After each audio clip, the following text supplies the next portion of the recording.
एक आग का दरिया है, डूब कर जाना है। इस किसी का नाम है मोहब्बत, आप जानते हैं। लेकिन आजकल उत्तर प्रदेश में मोहब्बत की कुछ अलग ही कहानी है। कहीं सास दामाद के साथ भाग जा रही है, कहीं प्रेमिका जो है वो अपने प्रेमी की जान ले रही है, टुकड़े करके दूसरे प्रेमी के लिए डब्बे में भर के सील पैक कर दे रही है। कुछ ऐसी ही कहानी है मोहब्बत जो है क्राइम में लिपटती जा रही है। कहानी है इटावा की। 10 साल की शादी है, बातचीत है, बातचीत मोहब्बत में बदलती है, और वो जो शख्स तीसरा इस मोहब्बत के बीच में खड़ा है वो चला जाता है, पत्नी भी चली जाती है। अब प्रेमी कह रहा है कोई वापस ला दो, 20,000 रुपये दूंगा, कोई पता बता दो। जी हाँ, चलिए आपको आज कहानी सुनाते हैं इटावा की। इटावा के जितेंद्र बहादुर की। जितेंद्र बहादुर की शादी होती है 2024 में। पत्नी आती है, नई पत्नी आती है, मोहब्बत होती है।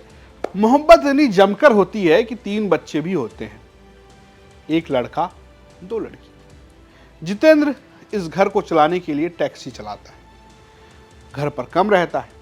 ऐसे में जितेंद्र का एक चाचा है, यानी कि उस बहू का एक चचिया ससुर जो बगल में ही रहता है। जब जितेंद्र नहीं रहता है तब वो घर आता है, बातचीत होती है, हंसी ठहाका भी होता है, और ये बातचीत कब मोहब्बत में बदल जाती है पता नहीं चलता। लेकिन जितेंद्र को पता चलता है। एक दिन क्या होता है, जितेंद्र लौट कर आता है घर और देखता है कि उसकी बीवी और उसके चाचा, जिनका नाम नंदराम है, वो दोनों खूब बात कर रहे हैं, खूब हंसी ठहाके हो रहे हैं। उस बात से जितेंद्र को कुछ खटकती है। वो अपने चाचा को एक तरीके से हूल देता है, बात बहस में बदल जाती है। लेकिन ये बहस बहुत दिनों तक नहीं चलती, क्योंकि जितेंद्र काम होता है, जितेंद्र वापस चला जाता है। और जितेंद्र एक दिन लौट कर आता है, देखता है उसके घर पर कोई है ही नहीं, ना बेटा, ना बेटी, ना पत्नी। जितेंद्र का दिमाग ठनकता है कि भैया ऐसा हुआ क्या। 10 साल की शादी जो 2014 में हुई थी, 2025 में एक दिन अचानक ऐसा क्या होता है कि पूरा परिवार कहाँ गायब हो जाता है। अब जितेंद्र जाता है तो देखता है कि वो चाचा जिस पर उसकी निगाह टेढ़ी थी वो भी गायब है। अब उसकी शक की सुई घूमती है, उसको ऐसा लगता है कि ये मोहब्बत अब फरारी में बदल चुकी है। जी हाँ, उसका आरोप ये है कि उसकी पत्नी, उसके बेटे जो हैं वो चले गए। किसके साथ?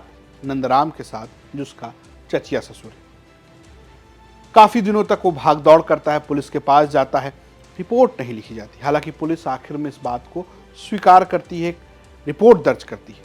लेकिन जितेंद्र को अभी उम्मीद नहीं है कि उसकी पत्नी उसे लौट आएगी या उसके बच्चे उसे वापस लौटा दिए जाएंगे। तो एक स्कीम लेकर आया है, कह रहा है कि भैया 20,000 रुपये ले लो, पता बता दो, कोई मेरी बीवी को वापस ला दो। ये तो कहानी जितेंद्र की है, लेकिन ऐसा लगता है कि उत्तर प्रदेश के घर घर की कहानी ऐसी हो गई। अलीगढ़ की कहानी आपको याद है, एक दामाद और एक सास। शादी तय होती है लड़की से, लेकिन अलीगढ़ में दामाद सास ऐसे मिलते हैं कि वो भाग जाते हैं। दोनों परिवार अड़ जाते हैं, पुलिस खोजने लगती है, बाद में वापस आते हैं और ये कहते हैं कि हम एक दूसरे से मोहब्बत करते हैं, प्यार करते हैं और एक साथ रहेंगे। ऐसी कहानियाँ लगातार उत्तर प्रदेश से सामने आ रही हैं, जिसे आप क्राइम तो कहें ये थोड़ा मुश्किल है, लेकिन कहीं ना कहीं समाज के जो बेसिक बने हुए स्ट्रक्चर्स हैं उस पर सवाल खड़े कर रहे हैं। वो विवाह जो समाज का सबसे बेसिक ताना बाना है, जो ये तय करता है कि 2 व्यक्ति एक साथ रह सकते हैं, उसको लेकर अब कई सवालिया निशान खड़े हो रहे हैं। हालांकि इस पूरे मामले में भी सिर्फ जितेंद्र का पक्ष है। उसकी पत्नी नंदराम क्या सोचते हैं ये तो तब पता चलेगा जब वो लौट कर आएंगे, या कोई बयान जारी करेंगे, या ये बताएंगे कि वो एक दूसरे के साथ नहीं गए हैं, वो अलग अलग रहते हैं। अभी शक की सुइयां हैं, पुलिस अपनी जांच कर रही है। आपको क्या लगता है इस कहानी के पीछे की असली वजह क्या है? क्या ये मोहब्बत ही है या इसके पीछे कुछ और है? और अगर ऐसी कोई कहानी आपके इलाके में, कोई ऐसी क्राइम की घटना जिसे देखकर आपको लगता है कि नहीं ये बिग क्राइम स्टोरी में होनी चाहिए, तो आप हमें ज़रूर बताएं। हम आपके सामने ये खबर जरूर लेकर आएंगे। देखते रहिए यूपी तक। नमस्कार।